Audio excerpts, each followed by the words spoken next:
Hello, happy, I don't even know what day is it there? Friday? Saturday? I'm confused.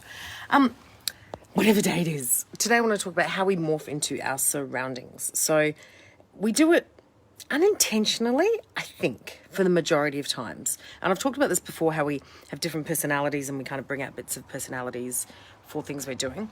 Well, I want to take it a step further. When it's like environmental peer pressure, if that's such a thing.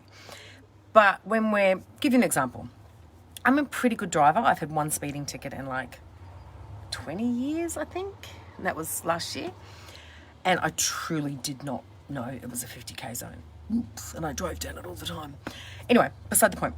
So I'm in Europe and I'm driving at like 140, 145, 130, just thinking nothing of it, not even batting an eyelid because it's what everybody does. Not even realizing until I look down and go at the speedometer and go, ooh, ow. And then I get to 120 and Elodie's like, Mum, you're driving too slowly. You're only doing 120. Shock horror. One example. Without even thinking of it, I've adapted to the environment. The other thing is, at home, for example, I think champagne for breakfast on birthdays, on Christmas Day, things like that. Special occasions, I think totally acceptable. Here, you go down for breakfast and there's that beautiful warm glühwein, mulled wine, whatever you want to call it. It's different everywhere we go. Being served for breakfast. So, when in Rome, as they say.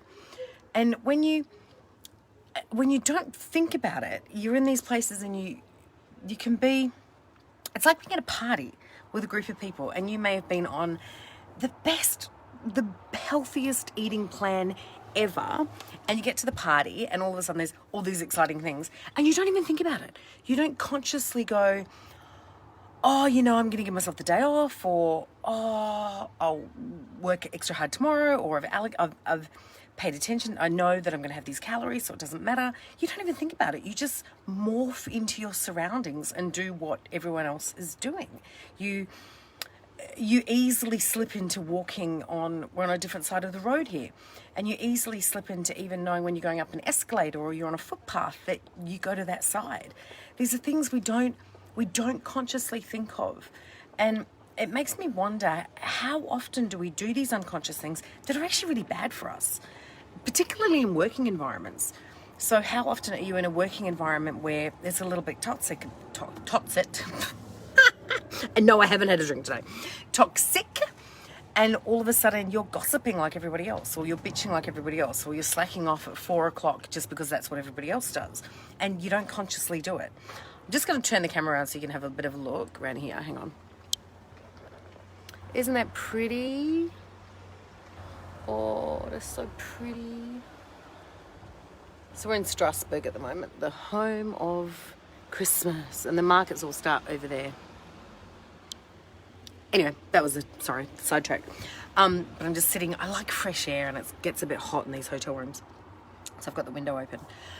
But in working environments, online, how often do we start seeing a thread that's going about something and we jump in there and we get just as bitchy or just as nasty or just as sympathetic, just as empathetic, just as we can get just as happy. We take on these things and we follow the herd, so to speak, in office environments, in home environments, and at parties, when you travel, and you don't even question it.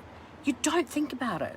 So my challenge for myself today is to not just do what I see everybody else doing, like I really don't, there's some things I don't need to be doing while I travel.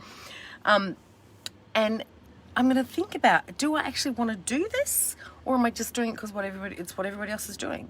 So I challenge you, especially in this crazy, crazy, silly season, is to ask yourself the question, when everybody else is just grabbing that other bottle, or everybody else is having that next serve, or everybody else is bitching about what they got for Christmas on Christmas Day, or everybody else is moaning about so-and-so. Okay, you complete permission to moan about ScoMo, like go for it. Join in on that bandwagon, please do.